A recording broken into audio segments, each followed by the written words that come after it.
Is it just मी, या सबको अपने किसी न किसी टीचर से नफरत होती है? एक ऐसा टीचर जो आपको हमेशा परेशान करे, इस हद तक कि मानो आपको लगे कि वो आपको टारगेट कर रहा है। Hello guys and welcome back to my story time series. और आज मैं आपको बताने वाली हूँ कि why I hated my school. So I was in 9th grade and most of the girls will relate कि जब आप 9th स्टैंडर्ड में जाते हो तो आपके टीचर्स का पर्सपेक्टिव आपके लिए बहुत ही ज़्यादा चेंज हो जाता है। कि जो आपके 8th स्टैंडर्ड के टीचर्स रहे होंगे उनसे बिल्कुल ही अलग हो जाता है। सो ऐसा ही कुछ हुआ था मेरे साथ। 8th स्टैंडर्ड में मैं अपने हर टीचर की फेवरेट हुआ करती थी, बट 9th स्टैंडर्ड में आते ही कुछ ड्रास्टिक चेंज हुआ। बचपन में जिस स्माइल को देख के टीचर्स क्यूट बोला करते थे, आज उसी स्माइल को देख के अटेंशन सीकिंग का टैग लगा दिया। सो इस वीडियो में मैं आपको उस टीचर से रिलेटेड इंसिडेंट के बारे में बताने वाली हूँ। So I was in 11th grade and there was a male English teacher who hated me and I really don't know why. I never ever disrespected him or any other teacher. In fact, I was a good student. And this teacher was also fond of me initially. But फिर heavy amount of admissions की वजह से हमारे school में section divide किए जा रहे थे. And this teacher was also class teacher of our section. तो सेक्शन डिवाइड होने के बाद मेरी सारी फ्रेंड्स दूसरे सेक्शन में चली गई थी. And I was feeling so lonely. So मैंने एप्लीकेशन लिखकर अपना सेक्शन भी चेंज करा लिया. But this English teacher didn't like this fact. And वो मुझे कन्विंस करने लगे कि मैं सेक्शन चेंज ना कराऊँ. सो आई एक्सप्लेन हिम कि मैं अच्छा फील नहीं कर रही अपनी फ्रेंड्स के बिना, so please let me do that. And मैंने एप्लीकेशन वापस नहीं, और सच में मुझे बिल्कुल भी आइडिया नहीं था कि वो इस चीज़ से हर्ट हो जाएंगे और मेरे से बदले निकालने लगेंगे। एंड मेरी एक फ्रेंड थी जो थोड़ी सी चापलूस थी, but she was my really good friend. So वो उनसे रेगुलरली बात करती थी and she told me that कि इन टीचर ने उसे बोला है कि मुझसे वो ना बात करे क्योंकि I am a bad student. और मैं आपको बता दूं कि मैंने इंग्लिश के हर class test and even finance में 90% के ऊपर स्कोर किया है। तो जब मेरी फ्रेंड ने उन्हें ये बताया तो उन्होंने बोला कि बट अब वो नहीं पढ़ती है। सो मेरी फ्रेंड समझ गई कि इनका कोई इल इंटेंशन है, क्योंकि जस्ट 1 वीक पहले मेरे इंग्लिश के क्लास टेस्ट थे and I got highest marks in whole class, not section, in whole class. And seriously I am not flexing. तो उसने और बहस नहीं की उनसे और मुझे आकर बताया। मैंने इस चीज़ को बहुत ज़्यादा सीरियसली नहीं लिया क्योंकि I was used to this kind of behaviour, क्योंकि मेरे स्कूल में बहुत ज़्यादा टॉक्सिक टीचर्स थे। Majority of the teachers were toxic और मुझे अपना मेंटल पीस चाहिए था, तो मैं इन सब चीज़ में बहुत ज़्यादा नहीं लगती थी और मैंने इस बात को इग्नोर कर दिया। And this was one of the biggest mistake of my life. मुझे ये अपने पेरेंट्स से शेयर करना चाहिए था, बट मैं डर गई थी, लाइक सारी लड़कियाँ डर जाती हैं उस एज में। सो फाइनली 11th के फाइनल एग्जाम्स ख़त्म हुए and I was very confident कि मैं अच्छे मार्क्स से पास हो जाऊँगी क्योंकि मैंने पढ़ाई करी थी अच्छे से। But the result day was the most shocking day of my life. मैं बायोलॉजी में पास थी, वो भी अच्छे मार्क्स से। मैं केमिस्ट्री में पास थी, वो भी अच्छे मार्क्स से। मैं हिंदी में भी पास थी, even though I was not as good in Hindi as I was in English. And the subject I feared the most and was so scared was physics. But can you guess मैं English और physics में से किस subject में fail थी? Yes, you are right. I was fail in English. And you know what my marks were? It was 5 marks. 5 marks out of 80 marks. You heard it right. So मेरी aunt भी same school में teacher थी and वही हम सारे भाई बहनों के PTMs अटेंड करती थी। And she was so shocked when she heard my result. So उन्होंने मम्मी को कॉल करा और बताया ये सब। मम्मी को भरोसा ही नहीं हुआ। उन्होंने बोला कि शायद किसी और का रिजल्ट गलती से मेरे पे प्रिंट हो गया हो या फिर फिज़िक्स के मार्क्स इंग्लिश में चढ़ गए हो, क्योंकि वो जानती थी कि मेरी फ़िज़िक्स वीक है। सो आंटी ने मम्मी को बोला कि मुझे भेज दे वो स्कूल में, मैं जाके टीचर से बात कर लूँ। फिर मम्मी ने मुझे बताया and I was so shocked. मैं ज़ोर ज़ोर से रोने लगी कि नहीं मम्मी, मैंने सारे क्वेश्चन अटैम्प्ट करे थे, मैंने सब कुछ लिखा था, मैं सब पढ़ के गई थी, ऐसा नहीं हो सकता, मेरे इतने कम मार्क्स नहीं आ सकते। तो मम्मी ने बोला कि मैं तुम्हारे पर पूरा भरोसा कर रही हूँ, मुझे पता है कि तुम्हारे मार्क्स कम नहीं आए हैं, वो कुछ मिस्टेक हुई है, तुम जाके एक बार बात कर लो, सब सही हो जाए। तो मैं और भैया जल्दी जल्दी तैयार हुए और हम स्कूल के लिए निकल गए।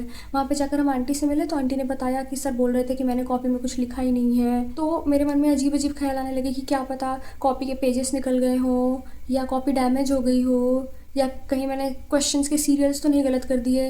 बट फिर आंटी ने बताया कि जब वो ये सब बोल रहे थे तो मेरा ही एक क्लासमेट वहाँ पे था जिसने ये सब सुना और उसने सर को चैलेंज दे दिया कि ऐसा हो ही नहीं सकता कि आकांक्षा फेल हो इंग्लिश में। वो इंग्लिश में उससे ज़्यादा मार्क्स किसी के आते ही नहीं है पूरी क्लास में। And that guy was topper of the class. हम हमेशा कम्पीट करते रहते थे, तो इसीलिए ही नोज़ कि मेरे इंग्लिश में मार्क्स हमेशा अच्छे आते थे। But that evil teacher, yes evil, उन्होंने उसे चुप करा दिया, वो भी ये बोल के कि तुम क्यों बोल रहे हो, कौन से तुम्हारे मार्क्स बहुत अच्छे आ रहे हैं। And that guy literally topped in class 11th. He was the first ranker. This was so funny. So ये सब सुन के मैं थोड़ा कॉन्फिडेंट फील करने लगी और मैं और भैया उस टीचर से मिलने चले गए. तो भैया ने उनसे रिज़ल्ट मांगा तो उन्होंने बोला कि फेल्ड स्टूडेंट्स के रिज़ल्ट्स नहीं बनते, सप्लीमेंट्री के बाद ही उनके रिज़ल्ट्स बनेंगे. तो भैया ने पूछा कि ये किस सब्जेक्ट में फ़ेल है. तो उन्होंने बोला कि सब सब्जेक्ट में पास है, बस इंग्लिश में फ़ेल है. और ये सुनकर मुझे और भैया दोनों को ही हंसी भी आ रही थी एंड गुस्सा भी आ रहा था, बट हम अपने एक्सप्रेशंस को कंट्रोल कर रहे थे. तो मैंने पूछा कि मेरे इंग्लिश में कितने मार्क्स हैं and he said 5 marks. I instantly replied that कि 5 मार्क्स की तो मैंने नोटिस राइटिंग ही लिख दी थी, मुझे बहुत अच्छे से याद है. एंड ही डिडंट एक्सपेक्टेड कि मैं बहस करूँगी. And he was so scared and that scared look give me even more confidence. तो मैंने बोला कि मुझे मेरी कॉपी देखनी है. And he was so scared after hearing that. He said कि ऐसे थोड़ी होता है कि आप जब कॉपी मांगोगे आपको मिल जाएगा, इसके एक प्रोटोकॉल होती है, आपको पहले एप्लीकेशन लिखना होगा, फिर वो ले जाके प्रिंसिपल ऑफिस में सबमिट करना होगा, देन प्रिंसिपल के साइन चाहिए होंगे, साइन के बाद आपको वो लाके एप्लीकेशन मुझे देना होगा, फिर मैं उस एप्लीकेशन को रिव्यू करूँगा एंड देन मैं कॉपी ढूंढूंगा, फिर आपको लाके दूंगा. तो भैया ने बोला कि डोंट वरी, हम एप्लीकेशन लिख देंगे. तो वो आदमी मेरे भैया को मैनिपुलेट करने लगा. उसने बोला कि एप्लीकेशन लिखने की ज़रूरत नहीं है, इन सब झंझट में पढ़ने की कोई ज़रूरत नहीं है, मैं इसको पास कर दूंगा, आप बस अपनी बहन को समझाओ कि अच्छे से पढ़ाई करे. एंड मेरे भैया को मेरे से भी ज़्यादा अच्छे से फेस रीडिंग करने आती है, तो अब तक तो वो समझ ही चुके थे कि कुछ तो गड़बड़ है. तो उन्होंने बोला कि नहीं, अगर मेरी बहन पास है तो कॉपी देख के वो पता चल जाएगा, एंड अगर वो फेल है तो वो सप्लीमेंट्री दे के ही पास होगी, तभी तो उसको समझ में आएगा ना कि पढ़ना चाहिए. एंड देन मैंने एप्लीकेशन लिखी और मैं और मेरे भैया उन्हें स्माइल देते हुए रूम से निकल गए. And that was so cinematic that I remember it too well. मेरे भैया भी सेम स्कूल से ही पास आउट हुए थे, तो प्रिंसिपल के साइन लेना was not very big deal for us. भैया ने वो साइन तुरंत ले लिए एंड हम 10 मिनट के अंदर ही वो एप्लीकेशन पे साइन करा के लाके इनको दे डाला. एंड भैया ने बोला कि अब तो देर नहीं होगा ना, अब तो जल्दी मिल जाएगा, अब तो आपके हाथ में है. तो इन्होंने बोला कि नहीं, मुझे पहले कॉपी ढूंढनी होगी, मैंने कहाँ रखी है, उसमें से निकालना होगा, तो 2-3 दिन का टाइम चाहिए मुझे. भैया ने बोला कि ठीक है, हम 2 दिन बाद आएंगे. ये 2 दिन जैसे तैसे बीते. मैं, मेरे भैया और मेरे ग्रैंडफादर, हुआ कॉल हिम दादू, हम तीनों तैयार हो गए स्कूल जाने के लिए, क्योंकि मेरे दादू से भी इंतज़ार नहीं हो रहा था और वो मेरी कॉपी देखना चाहते थे कि मैंने क्या किया है कॉपी में. मैं और मेरे भैया जानते थे कि वो टीचर पक्का कुछ डर्टी ट्रिक्स खेलेगा, तो हम पहले ही जाके हम तीनों प्रिंसिपल ऑफिस में बैठ गए and we met our school's director. And हमने उन्हें सारी बात बताई. तो उन्होंने इंग्लिश वाले टीचर को कॉल करके तुरंत बुलाया और उन्हें बोला कॉपी लाने को तुरंत उनके सामने. तो वो भागा गया और उसने इस पूरी कॉपी का बंडल ला के डायरेक्टर सर के टेबल पे रख दिया एंड बोला कि सर, मैंने सारी ये कॉपी ला के अपने क्लास की यहाँ पे रख दी है, बट इसमें इनकी कॉपी मिल नहीं रही है, शायद मैंने वो रीचेक करने के लिए ऊपर रख दिया था, मैं वो लेके आता हूँ. And our director sir was so चिड़चिड़ा कि ऐसे कैसे कॉपी नहीं मिल रही है, कुछ काम करते नहीं हो ढंग से, ऐसे चिल्लाने लगे हमारे सामने बहुत सारा. तो फिर वो भागा आदमी गया, उसने बोला, लेकिन जाने से पहले उसने बोला कि सर थोड़ा टाइम लगेगा, मुझे ढूंढना पड़ेगा. एंड फिर और डांट सुना उसने. फिर हम वेट कर रहे थे, ऐसे करते करते 5 मिनट 10 मिनट बीते और पेरेंट्स आ गए डायरेक्टर सर से मिलने के लिए.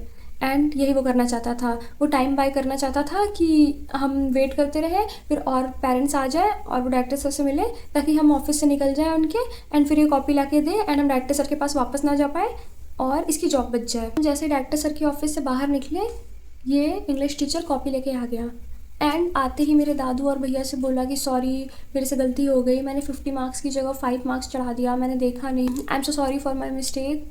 But Dadu was so angry, but वो स्कूल में तमाशा नहीं करना चाहते थे.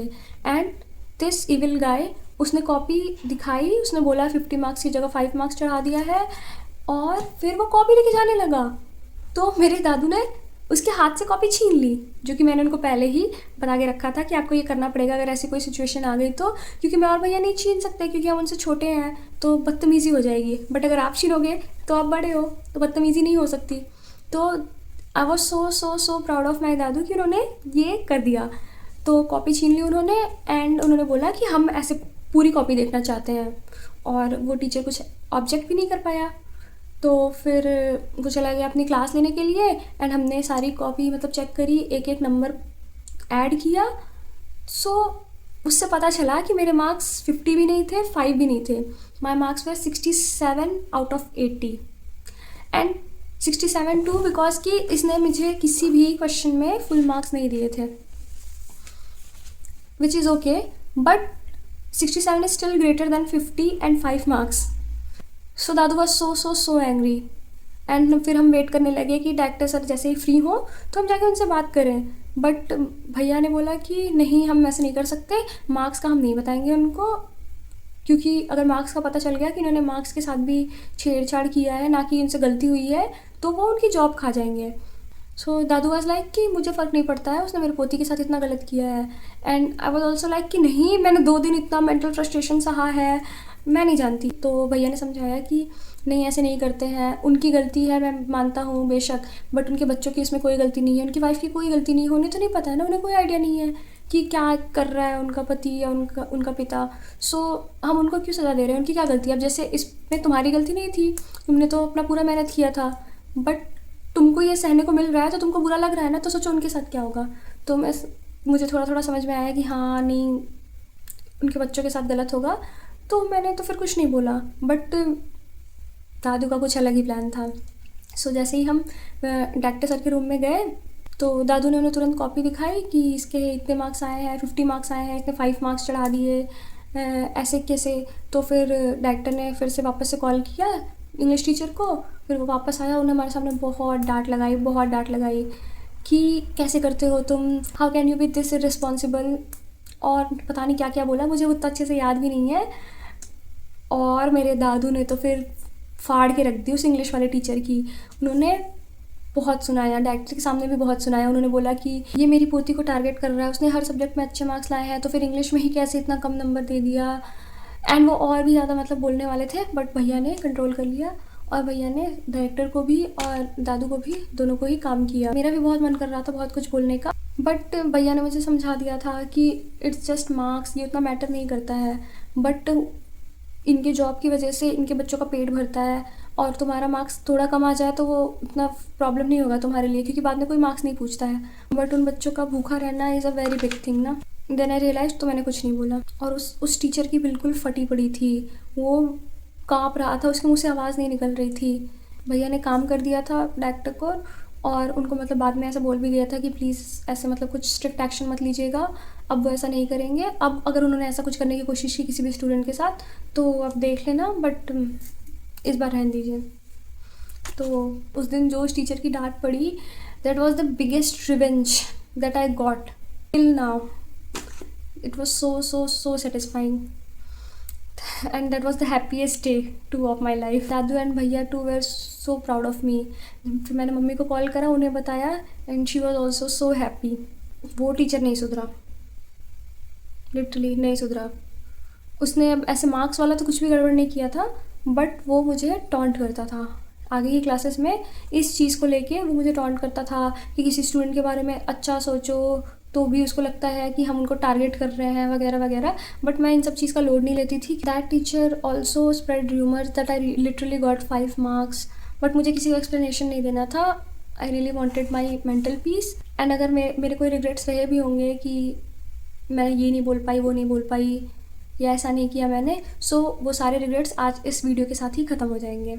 सो students who are suffering from this situation, be strong, और बिल्कुल भी मत डरना, एवरीथिंग विल बी फाइन। आप बस खुद को स्ट्रॉन्ग बनाओ, एंड दुनिया के बारे में मत सोचो कि कोई आपके बारे में क्या बोल रहा है। Don't let it affect you, सिर्फ खुद के बारे में सोचो। और जो ऐसी सिचुएशन में रह चुके हैं, प्लीज़ आप अपने एक्सपीरियंस को कमेंट सेक्शन में ज़रूर बताना, और ऐसी और भी स्टोरी सुनने के लिए चैनल को सब्सक्राइब करना ना भूलें। Thank you for watching.